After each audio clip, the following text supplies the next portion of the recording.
सुख दुःखे समे कृत्वा लाभालाभो जयाजयो ततो युद्धाय युज्यस्व नैवं पापम वाप्यसि।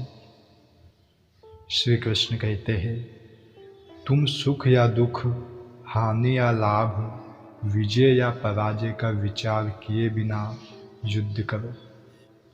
ऐसा करने पर तुम्हें कोई पाप नहीं लगेगा। यहाँ मैंने सांख्य द्वारा इस ज्ञान का वर्णन किया है। अब निष्काम भाव से कर्म करना बता रहा हूँ, उसे सुनो।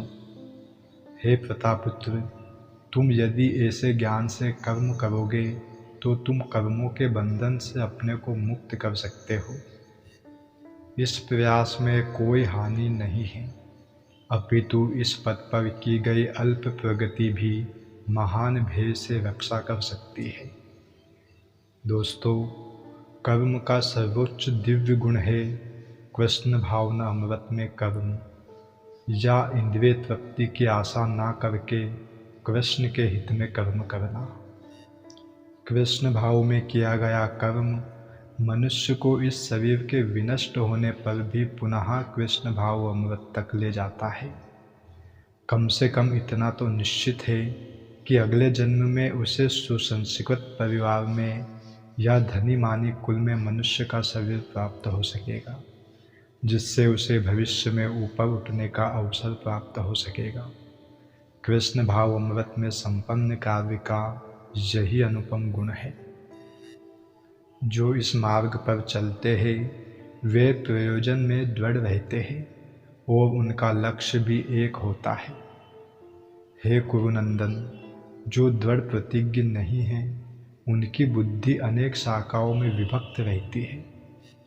अल्पज्ञानी मनुष्य वेदों के उन अलंकारिक शब्दों के प्रति अत्यधिक आसक्त रहते हैं जो स्वर्ग की प्राप्ति, अच्छे जन्म, शक्ति इत्यादि के लिए विविध सकाम कर्म करने की संस्तुति करते हैं।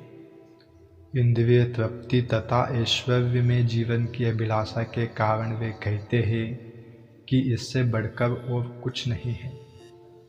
जो लोग इंद्रिय भोग तथा भौतिक ऐश्वर्य के प्रति अत्यधिक आसक्त होने से ऐसी वस्तुओं से मोहग्रस्त हो जाते हैं, उनके मन में भगवान के प्रति भक्ति का दृढ़ निश्चय नहीं होता। दोस्तों, समाधि का अर्थ है स्थिर मन। जब मन आत्मा को समझने में स्थिर रहता है तो उसे समाधि कहते हैं। जो लोग इंद्रिय भोग में रुचि रखते हैं अथवा जो ऐसी क्षणिक वस्तुओं से मोहग्रस्त है, उनके लिए समाधि कभी भी संभव नहीं है। माया के चक्कर में पड़कर वे न्यूनाधिक पतन को प्राप्त होते हैं। श्री कृष्ण कहते हैं कि वेदों में मुख्यतया प्रकृति के तीनों गुणों का वर्णन हुआ है। हे अर्जुन, इन तीनों गुणों से ऊपर उठो।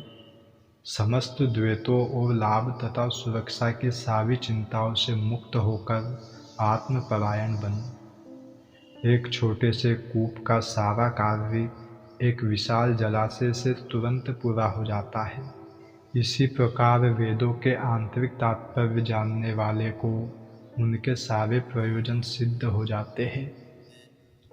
तुम्हें अपना कर्म करने का अधिकार है, किंतु कर्म के फलों के तुम अधिकारी नहीं हो। तुम ना तो कभी अपने आप को अपने कर्मों के फलों का कारण मानो, ना ही कर्म ना करने में कभी आसक्त हो। दोस्तों, यहाँ पर तीन विचारनी बातें हैं: कर्म, विकर्म तथा अकर्म। कर्म अर्थात स्वधर्म वे कार्य है जिनका आदेश प्रकृति के गुणों के रूप में प्राप्त किया जाता है। अधिकारी की सम्मति के बिना किए गए कर्म विकर्म कहलाते हैं। और अकर्म का अर्थ है अपने कर्मों को ना करना। भगवान ने अर्जुन को उपदेश दिया कि वह निष्क्रिय ना हो, अपितु कर्म के प्रति आसक्त हुए बिना अपना कर्म करे। कर्म फल के प्रति आसक्त रहने वाला भी कर्म का कारण है। इस तरह वह ऐसे कर्म फलों का भोक्ता होता है। भगवान ने अर्जुन को फलाशक्ति रहित होकर कर्म के रूप में युद्ध करने की आज्ञा दी। उसका युद्ध विमुख होना आसक्ति का दूसरा पहलू है। ऐसी आसक्ति से कभी मुक्ति पद की प्राप्ति नहीं हो पाती। आसक्ति चाहे स्वीकारात्मक हो या निषेधात्मक, वह बंधन का कारण है। अकर्म पाप में है। अतः कर्तव्य के रूप में युद्ध करना ही अर्जुन के लिए मुक्ति का एकमात्र कल्याणकारी मार्ग था। हे अर्जुन, जय अथवा पराजय की समस्त आसक्ति त्याग कर समभाव से अपना कर्म करो। ऐसी क्षमता योग कहलाती है। हे धनंजय, भक्ति के द्वारा समस्त गर्हित कर्मों से दूर रहो और उसी भाव से भगवान की शरण ग्रहण करो। जो व्यक्ति अपने सकाम कर्म फलों को भोगना चाहते हैं, वे कृपण हैं। भक्ति में संलग्न मनुष्य इस जीवन में ही अच्छे तथा बुरे कार्यों से अपने को मुक्त कर लेता है। अतः योग के लिए प्रयत्न करो, क्योंकि सारा कार्य कौशल यही है। इस तरह भगवत भक्ति में लगे रहकर बड़े बड़े ऋषि मुनि अथवा भक्तगण अपने आप को इस भौतिक संसार में कर्म के फलों से मुक्त कर लेते हैं। इस प्रकार वे जन्म मृत्यु के चक्र से छूट जाते हैं और भगवान के पास जाकर उस अवस्था को प्राप्त करते हैं जो समस्त दुखों से परे है। जब तुम्हारी बुद्धि मोह रूपी सघन वन को पार कर जाएगी तो तुम सुने हुए तथा सुनने योग्य सबके प्रति अनासक्त हो जाओगे।